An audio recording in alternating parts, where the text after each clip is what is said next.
Para você que faz parte desse nosso universo feminino ficar bem informada, a gente recebe a doutora Maria Eugênia de Santos, que é ginecologista e obstetra e, claro, especialista ainda em medicina reprodutiva. Seja bem-vinda, viu, doutora Maria Eugênia? Tudo bom? Muito bem. Eu acho que a menopausa é um momento que atinge não só a mulher, né, mas a família inteira. Com certeza. E a gente muitas vezes não sabe nem identificar o que é a menopausa. A gente pode dizer que a menopausa está presente na vida da mulher em que momento? Na verdade, a gente sempre se confunde um pouquinho porque a gente usa dois termos, a menopausa e o climatério, como se fossem sinônimos. Menopausa, Kátia, é uma data. A menopausa é o dia que a mulher menstruou pela última vez. Então, não foi hoje. Eu só vou saber dali um ano, né? Eu penso retroativamente, no dia tal de tal do ano tal foi a última vez que eu menstruei. Né? O climatério, ele é uma fase da vida da mulher. Período? É um período, exatamente. É como se fosse a adolescência, é como se fosse a fase adulta, é uma fase, né? E o climatério está envolvido. Você tem uma parte do climatério que antecede a menopausa, que é a pré-menopausa, e a parte do climatério que vem depois da menopausa, que é o climatério na pós-menopausa, como a gente costuma dizer. Quer dizer, é um climatério depois da última data da menstruação. Exatamente, é uma fase da vida. Dizem, eu não sei se isso é um mito ou uma verdade, que quanto antes a mulher menstrua, mais cedo ela entra no climatério. É uma verdade ou não? É um mito. É um mito. É um mito. A gente não consegue quantificar. Tem mulheres que vão parar de menstruar aos 38, tem mulheres que param de menstruar aos 40, aos 45, aos 50, e isso não tem relação com a época com que ela menstruou a primeira vez. Porém, isso pode ter relação com os hábitos de vida. O fumo, o estresse, a falta de atividade física, tudo isso pode contribuir para que a menopausa chegue um pouquinho antes. Existem várias formas da gente fazer uma reposição hormonal e hoje em dia muito se é falado, até porque alguns anos atrás algumas mulheres ficaram bem assustadas com algumas pesquisas que diziam que as mulheres que faziam reposição hormonal estavam tendo em números maiores, né, de vezes, de casos, câncer de mama. Hoje em dia, com todas as pesquisas e com toda a variedade que a gente tem de reposição hormonal, a gente pode dizer que a reposição hormonal é extremamente indicada para alguns casos e para outros não? Sim, a gente pode. Né? Qual é o principal objetivo de você repor hormônio? É lógico que você vai repor hormônio para não ter osteoporose, para manter a massa óssea, você pode repor hormônio para manter o teu perfil cardiovascular, para manter o colesterol baixo durante uma série... Né? Porque você sabe que questões cardíacas são importantes também, principalmente na pós-menopausa. Né? Então, o que a gente vai pensar? A questão da reposição hormonal é complicada porque são múltiplos trabalhos científicos que falam de resultados diferentes. Né? Então, o médico sempre tem que estar muito atento para o que dizem essas pesquisas. Né? Principalmente, como é que a gente vai interpretar esses trabalhos? Quando eu digo o câncer de mama pode aumentar nas mulheres que se submetem a esses tratamentos, como é que eu vou inserir o tratamento? Quer dizer, quem é que precisa, quem é que não precisa, quem pode, quem não pode? Então, isso é um assunto delicado que tem que ser muito conversado, tem que ser muito discutido, muito embasado com o ginecologista, porque também tem a questão individual. Cada pessoa, né, não é geral, não é todo mundo que pode, todo mundo que deve. Então, cada questão tem que ser avaliada separadamente.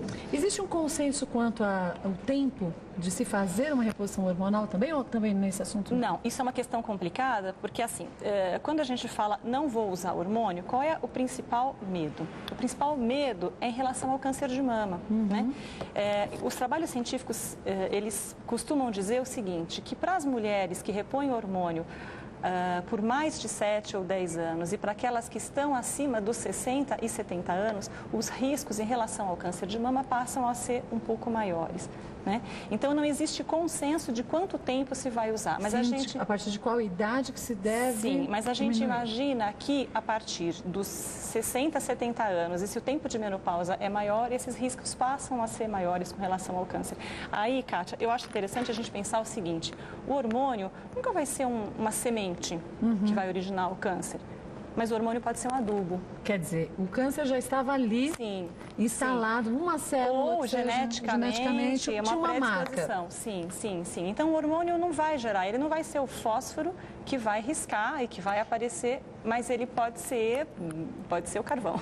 A Carla de Bariri conta que sente muita tontura e muitos calores, mas ela ainda menstrua. Ela pergunta se este é um sinal de início da menopausa, mas só corrige então a menopausa do climatério, né? É verdade. Ela tem 50 anos. É verdade. Isso é exatamente aquilo que a gente chama de período de transição. Como ela chama? É a Carla. Carla, esse é um período de transição. O que vai acontecer? Provavelmente esses calores eles vão melhorar quando você tiver finalizado, quer dizer, quando seu ovário fechar as portas e dizer não produzo mais hormônio feminino. Então, esses calores podem passar. Só que assim, se esse calor te atrapalha demais, se você não consegue trabalhar, se você não consegue vestir uma roupa que você transpira e aquilo, é óbvio que existe uma forma de minimizar no decorrer do tempo, né? Então, é bom que ela analisar. possa suportar, sim, claro, entendeu? Olha, a Ivani mandou um e-mail pra gente dizendo o seguinte, que ela tem 51 anos, fez uma cirurgia de esterectomia já há 10 anos. Ela faz dosagem hormonal e está tudo ok, só que não faz reposição. Mas ela morre com esses calores. Ela pergunta o que pode ser feito. É engraçado porque aí vem aquela questão da confusão. Se ela parou de menstruar porque ela tirou o útero, ela entrou na menopausa? Não. Não, porque mas os ovários continuam funcionando. Vai chegar uma hora que, como qualquer mulher, os ovários vão parar de funcionar. Essa hora ela vai perceber. Que ela já está percebendo com os calores. O calor é o primeirão, o último é o osso. O último a sentir é a osteoporose, né? É a perda da massa óssea. Então, a gente vai ter esse percurso, né? Mas, então, como é que eu faço para saber se os ovários... Lógico que a gente pode dosar esses hormônios, né? Se bem que dosagem de hormônio não é matemática, né? A gente não vai lá, dose e fala um número, opa, parou. É X e tal. Não, né? Os sintomas são os mais importantes. Mulheres que sofrem com TPM, são mulheres que podem sofrer mais no climatério ou não necessariamente?